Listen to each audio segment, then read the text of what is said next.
Hi ನಮಸ್ತೆ ಎಲ್ಲರಿಗೂ daily update ಚಾನಲಿನ ಮತ್ತೊಂದು ವಿಡಿಯೋಗೆ ಸ್ವಾಗತ ಸುಸ್ವಾಗತ. ಸ್ನೇಹಿತರೆ, ಎಲ್ಲರೂ ಹೇಗಿದ್ದೀರಾ? ಎಲ್ಲರೂ ಚೆನ್ನಾಗಿದ್ದೀರಾ ಅಂದ್ಕೊಂಡಿದ್ದೀನಿ. ಹೋಪ್ ನಾನು ಕೂಡ ತುಂಬಾನೇ ಚೆನ್ನಾಗಿದ್ದೀನಿ. ಎಲ್ಲರೂ ಚೆನ್ನಾಗಿದ್ದೀರಾ ಅಂದ್ಕೊಂಡು ಭಾವಿಸ್ಕೊಂಡು ಇವತ್ತಿನ ಒಂದು ವಿಡಿಯೋನ ಶುರು ಮಾಡಿಬಿಡೋಣ. ಇವತ್ತಿನ ಒಂದು ವಿಡಿಯೋದಲ್ಲಿ ಮೇಷರಾಶಿಯವರಿಗೆ ಜೂನ್ 6, 7, 8, 9 ನಂತರ ಸ್ನೇಹಿತರೆ, ಈ ದಿನಾಂಕಗಳ ನಂತರ 100% ಈ ಘಟನೆ ನಡೆಯಲಿದೆ ಅಂತಲೇ ಹೇಳಬಹುದು. ಯಾವುದರ ಬಗ್ಗೆ ಮೇಷರಾಶಿಯವರು ಎಚ್ಚರಿಕೆ ವಹಿಸಬೇಕು, ಏನೆಲ್ಲ ಅದೃಷ್ಟದ ಫಲಗಳನ್ನು ಗಳಿಸಲಿದ್ದೀರಿ ಅಂತ ಒಟ್ಟಾರೆಯಾಗಿ ತಿಳಿಸ್ಕೊಡ್ತಾ ಹೋಗ್ತೀನಿ. ಇದನ್ನೆಲ್ಲ ಕಂಪ್ಲೀಟ್ ಆಗಿ ತಿಳ್ಕೊಂಡ ನಂತರ ಸ್ನೇಹಿತರೆ, ಈ ವಿಡಿಯೋದಲ್ಲಿ ಒಳ್ಳೆ ಯೂಸ್ಫುಲ್ ಅನಿಸಿದ್ದಲ್ಲಿ, ಒಳ್ಳೆ ಮಾಹಿತಿ ಸಿಕ್ಕಿದ್ದಲ್ಲಿ ದಯವಿಟ್ಟು ವಿಡಿಯೋಗೆ ಲೈಕ್ ಮಾಡೋದನ್ನ ಮರ್ತಿದ್ರೆ ಲೈಕ್ ಮಾಡಿ. ಇನ್ನೂ ನನ್ನ ಚಾನಲ್ನ ಸಬ್ಸ್ಕ್ರೈಬ್ ಮಾಡ್ಕೊಂಡಿಲ್ಲ ಅಂದರೆ ಡೈಲಿ ಅಪ್ಡೇಟ್ಸ್ಗೆ ಸಬ್ಸ್ಕ್ರೈಬ್ ಆಗಿ ನಿಮ್ಮ ಅಭಿಪ್ರಾಯಗಳನ್ನು ಕಮೆಂಟ್ ಬಾಕ್ಸಲ್ಲಿ ತಿಳಿಸ್ಬೋದು. ಯಾರೆಲ್ಲ ಸಬ್ಸ್ಕ್ರೈಬ್ ಮಾಡಿಕೊಂಡು ಪ್ರತಿನಿತ್ಯ ವಿಡಿಯೋ ವಾಚ್ ಮಾಡ್ತಿದ್ದೀರಾ ಅಂಥವರಿಗೆ ಥ್ಯಾಂಕ್ ಯು ಸೋ ಮಚ್ ಅಂತ ಹೇಳ್ತಾ ವಿಡಿಯೋದ ಕಡೆ ಗಮನ ಕೊಟ್ಬಿಡೋಣ.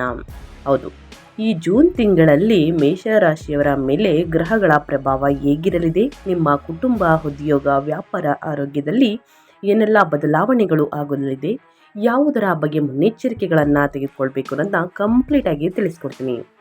ಹೊಸ ಪಂಚಾಂಗದ ಪ್ರಕಾರ ಶ್ರೀ ಪರಾಭವ ನಾಮ ಸಂವತ್ಸರದ ಆರಂಭವನ್ನು ಸೂಚಿಸುತ್ತದೆ 2026 ಜೂನ್ ತಿಂಗಳು ಸ್ನೇಹಿತರೆ. ಆದ್ದರಿಂದ ಈ ತಿಂಗಳಲ್ಲಿ ಮೇಷರಾಶಿಯಲ್ಲಿ ಜನಿಸಿದವರಿಗೆ ಏನೆಲ್ಲ ಬದಲಾವಣೆಗಳು ಆಗಲಿದೆ ಅನ್ನೋದನ್ನ ನೋಡ್ತಾ ಹೋಗೋಣ ಬನ್ನಿ. ಮೇಷರಾಶಿಗೆ ಸೇರಿದ ಜನರಿಗೆ ಹೆಚ್ಚಿನ ಬದಲಾವಣೆಗಳನ್ನು ಶನಿಯ ಸಂಚಾರದಲ್ಲಿ ಬದಲಾವಣೆಯಿಂದಾಗಿ ಮತ್ತು ಶನಿ ಸಾಡೆ ಸಾತಿಯಾದ ಆರಂಭದಿಂದಾಗಿ ಹೊಂದಲಿದ್ದಾರೆ. ಇದರಿಂದಾಗಿ ವೃತ್ತಿ ಜೀವನ, ಆರ್ಥಿಕ ಸ್ಥಿತಿ, ನಿಮ್ಮ ಆರೋಗ್ಯ ಮತ್ತು ಸಂಬಂಧಗಳಲ್ಲಿ ನೀವು ಸಾಕಷ್ಟು ಸವಾಲುಗಳು ಹಾಗೂ ಅವಕಾಶಗಳನ್ನು ಹೊಂದುವಂತಹ ಸಂಭವವಿದೆ. ಸ್ನೇಹಿತರೆ, ವೃತ್ತಿ ಜೀವನ ಮತ್ತು ಹಣಕಾಸಿನ ಬಗ್ಗೆ ಹೇಳೋದಾದರೆ 2026ರಲ್ಲಿ ಮೇಷರಾಶಿಗೆ ಸೇರಿದ ಜನರು ಹಠಾತ್ ಬದಲಾವಣೆಗಳನ್ನು ಮತ್ತು ಆದಾಯವನ್ನು ಹೆಚ್ಚಿಸಲು ಹೊಸ ಮಾರ್ಗಗಳನ್ನು ಪಡೆಯುವರು. ಇದರೊಂದಿಗೆ ವೃತ್ತಿ ಜೀವನದಲ್ಲಿ ಪ್ರಗತಿ ಹಾಗೂ ಉತ್ತಮ ಅವಕಾಶಗಳು ಪ್ರಾಪ್ತಿಯಾಗಬಹುದು. ವಿಶೇಷವಾಗಿ ವಿದೇಶಕ್ಕೆ ಸಂಬಂಧಿಸಿದಂತೆ ಪ್ರಯಾಣಿಸುವಂತಹ ಉತ್ತಮ ಅವಕಾಶಗಳನ್ನು ಜೂನ್ ತಿಂಗಳ ನಂತರ ನೀವು ಪಡೆಯಬಹುದಾಗಿದೆ. ಶನಿಯು ಮೇಷರಾಶಿಯ 12ನೇ ಮನೆಯಲ್ಲಿ ಚಲಿಸಲು ಪ್ರಾರಂಭಿಸಿದೆ ಇರುವುದರಿಂದ ಆರ್ಥಿಕ ವಿಚಾರಗಳಿಗೆ ಸಂಬಂಧಿಸಿದಂತೆ ಒತ್ತಡ, ಖರ್ಚುಗಳು ಮತ್ತು ವ್ಯವಹಾರದಲ್ಲಿ ಹೂಡಿಕೆಗೆ ಸಂಬಂಧಿಸಿದಂತೆ ಏರಿಳಿತವನ್ನು ಎದುರಿಸಬಹುದು ನೀವು. ರಾಹು ಗ್ರಹದ ಬೆಂಬಲದಿಂದಾಗಿ 2026 ಜೂನ್ ತಿಂಗಳ ನಂತರ ಡಿಸೆಂಬರ್ವರೆಗೂ ನಿಮಗೆ ಲಾಭ ದೊರಕುವಂತಹ ಸಂಭವವಿದೆ. ಆದರೆ ಯೋಜನೆಗಳನ್ನು ರೂಪಿಸುವ ಸಂದರ್ಭದಲ್ಲಿ ಎಚ್ಚರದಿಂದ ಇರಿ ಮತ್ತು ನಿಮ್ಮ ಖರ್ಚುಗಳ ಬಗ್ಗೆ ಹೆಚ್ಚಿನ ಗಮನ ನೀಡುವುದು ಅಗತ್ಯ. 2026ರಲ್ಲಿ ಮೇಷರಾಶಿಯವರ ಹೆಚ್ಚಿನ ಬದಲಾವಣೆಯನ್ನು ಹೊಂದಲು ಕಾರಣ ಶನಿಯು 2 ಬಾರಿ ತನ್ನ ಚಲನೆಯನ್ನು ಬದಲಾಯಿಸುತ್ತಿದ್ದಾನೆ. ಮೊದಲನೇದಾಗಿ ಶನಿ ಸಾಡೆ ಸಾತಿಯಾದ ಮೊದಲನೇ ಚರಣ ಮೇಷರಾಶಿಯವರಿಗೆ ಮತ್ತು ಮೀನರಾಶಿಯವರಿಗೆ ಸಾಡೆ ಸಾತಿಯಾದಂತಹ ಅಂತಿಮ ಚರಣ ನಡೆಯುವುದು. ಇದರಿಂದಾಗಿ ಆರ್ಥಿಕ ವಿಚಾರಗಳಿಗೆ ಸಂಬಂಧಿಸಿದಂತೆ ಸಾಕಷ್ಟು ಏರಿಳಿತವನ್ನು ಹೊಂದುವುದರೊಂದಿಗೆ ವೈಯಕ್ತಿಕ ಜೀವನದಲ್ಲಿ ಹಲವು ಗೊಂದಲಗಳು ಎದುರಾಗಬಹುದು ಸ್ನೇಹಿತರೆ. ಇನ್ನು ಸಂಬಂಧಗಳು ಮತ್ತು ವೈಯಕ್ತಿಕ ಜೀವನದ ಬಗ್ಗೆ ಹೇಳೋದಾದರೆ 2026 ದ್ವಿತೀಯಾರ್ಧ ಅಂದರೆ ಜೂನ್ ತಿಂಗಳಲ್ಲಿ ಪ್ರೀತಿ ಮತ್ತು ಸಂಬಂಧಗಳಿಗೆ ಸಂಬಂಧಿಸಿದಂತೆ ಉತ್ತಮವಾಗಿರಲಿದೆ. ಆದರೆ ಇದರ ನಂತರದ ಸಮಯವು ಸ್ವಲ್ಪ ಏರಿಳಿತಗಳಿಂದ ಕೂಡಿರಬಹುದು. ಇದಕ್ಕೆ ಕಾರಣ ಶನಿ ಮತ್ತು ಕೇತುವಿನ ಪ್ರಭಾವವಾಗಿದೆ. ಈ ಸಂದರ್ಭದಲ್ಲಿ ಮೇಷರಾಶಿಗೆ ಸೇರಿದ ಜನರು ಭಾವನಾತ್ಮಕ ನಿರ್ಧಾರಗಳನ್ನು ತೆಗೆದುಕೊಳ್ಳುವಾಗ ಬಹಳ ಎಚ್ಚರಿಕೆಯಿಂದ ಇರಬೇಕಾಗುತ್ತದೆ. 2026 ಮತ್ತು 2027 ವರ್ಷದಲ್ಲಿ ಸಂಬಂಧಗಳಲ್ಲಿ ಮತ್ತು ವೈವಾಹಿಕ ಜೀವನದಲ್ಲಿ ನೀವು ಹಲವು ಏರಿಳಿತಗಳನ್ನು ಎದುರಿಸಬೇಕಾಗಿ ಬರಬಹುದು ಸ್ನೇಹಿತರೆ. ಕುಟುಂಬ ಮತ್ತು ಸಾಮಾಜಿಕ ಸಂಬಂಧಗಳ ಮೇಲೆ ಶನಿಯ ಪ್ರಭಾವವು ಈ ಅವಧಿಯಲ್ಲಿ ಇರಲಿದೆ. ಹಾಗಾಗಿ ನೀವು ಜವಾಬ್ದಾರಿಯುತವಾಗಿ ನಿರ್ಧಾರಗಳನ್ನು ತೆಗೆದುಕೊಳ್ಳುವುದರೊಂದಿಗೆ ಉತ್ತಮ ಸಂವಹನವನ್ನು ಹೊಂದುವುದು ಅಗತ್ಯ.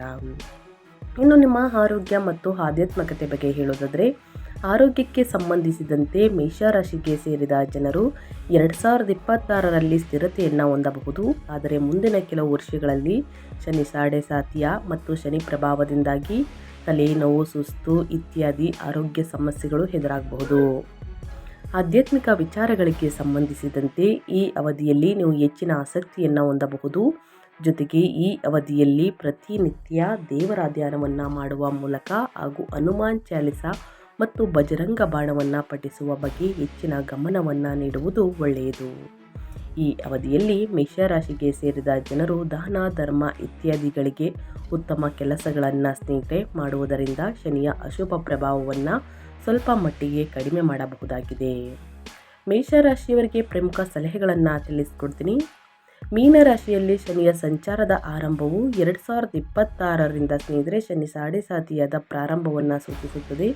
ಇದು 2032ರ ಮೇವರೆಗೂ ಕೂಡ ಮೇಷರಾಶಿಗೆ ಸೇರಿದ ಜನರ ಆರೋಗ್ಯ, ಆರ್ಥಿಕ ವಿಚಾರಗಳು ಹಾಗೂ ಸಂಬಂಧಗಳ ಮೇಲೆ ಪ್ರಭಾವವನ್ನು ಬೀರಬಹುದು. ಈ ಅವಧಿಯಲ್ಲಿ ಶನಿ ಪೂಜೆ, ಪ್ರತಿನಿತ್ಯ ಹನುಮಂತನನ್ನು ಪೂಜಿಸುವುದು ಮತ್ತು ಸಹನೆಯಿಂದ ಇರುವುದರಿಂದ ಪ್ರಯೋಜನಗಳಾಗುವುದು.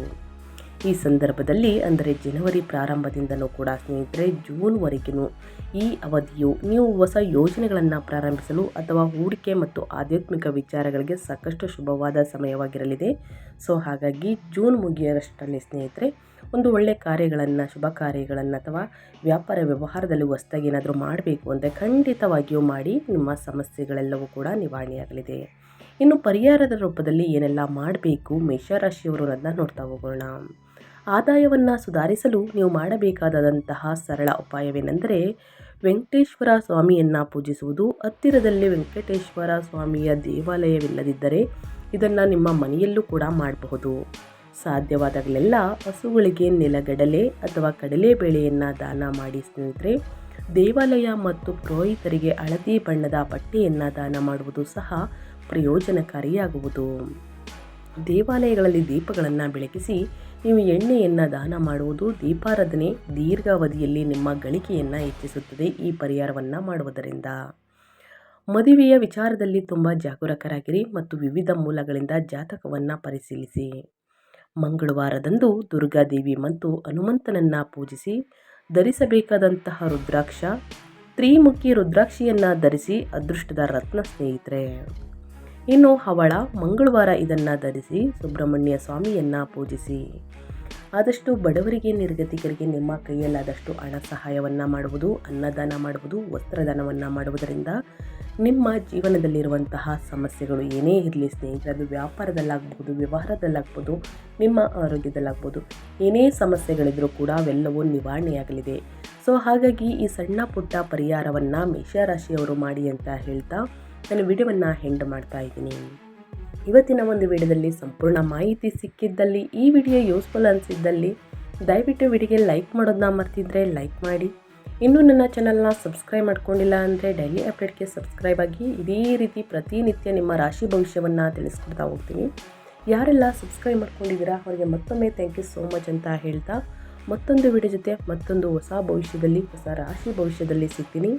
Thank you for watching.